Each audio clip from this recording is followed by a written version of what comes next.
Hi, I'm Jason from FlySky, and today we're going to talk about the brake mixing function. So let's have a look.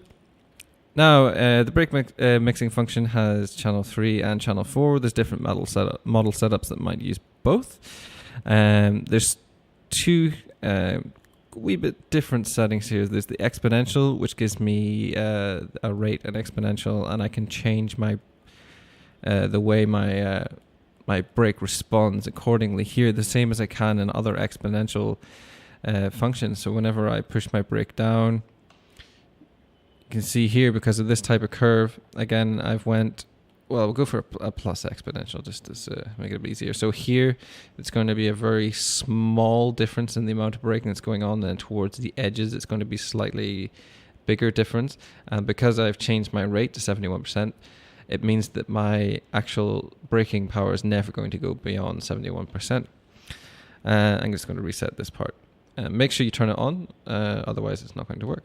Now let's have a look at the ABS section, because this is the bit that's a little bit more interesting. So we have brake return, we have delay, cycle length, trigger point, duty cycle, and steering mix on and off. So let's have a look at the brake return first. So I'm going to turn it on, and we've got these, say, lines at the top. It's a square wave, essentially. So whenever I bring my braking past this actual point here, which is the return point, it's actually going to start activating the ABS. And the more I bring it up, the more it's going to conform to this square wave at the top. Whenever I move this, it's actually going to change how much braking is applied on each pulse of the ABS. So now it's going to be a pretty hard brake on each pulse. However, if I was to turn this down, it's going to be a pretty soft brake on each pulse.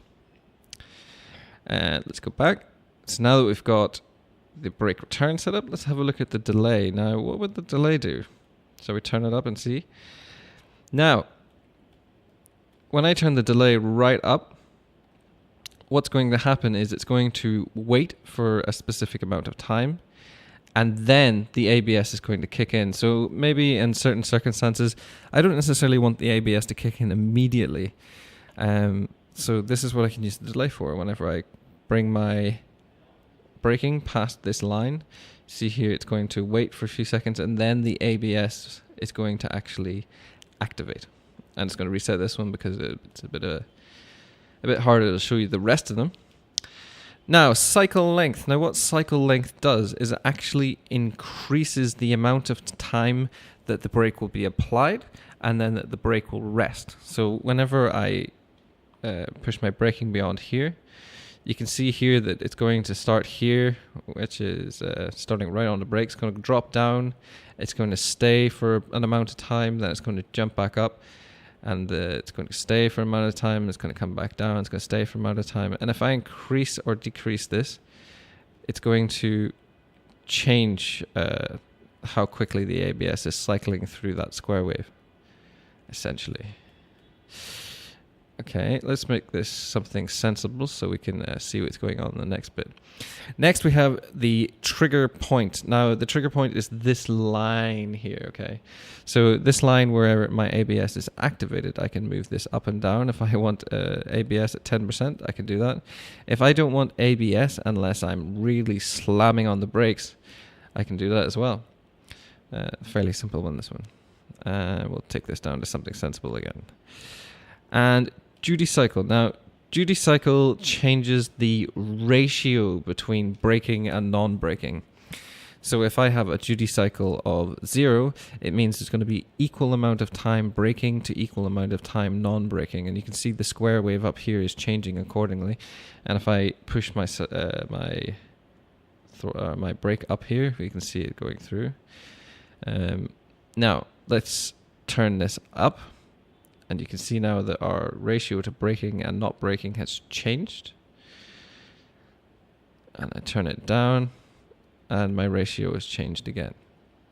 And also, just to make sure it's clear, it's like whenever I'm pushing the brake up here, the brake is always being applied. However, the ABS under these settings is pulsating here. So it's just not full brake. So here, 100% brake. Obviously, if you slam on the brakes, you can skid. Actually, I'm going to turn this back to 0 because it'll make it easier to show the next part.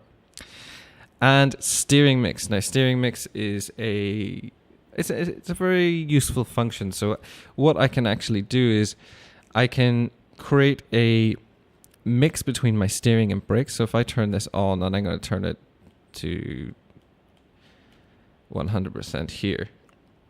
Right now, whenever I turn my wheel, nothing happens. However, whenever I push my brake on and then turn my wheel, it's actually going to affect the ABS a little bit. And there's a couple of ways you can do this. So I've got this set to north at the moment. If I set this to east, I would say east. It's not really east.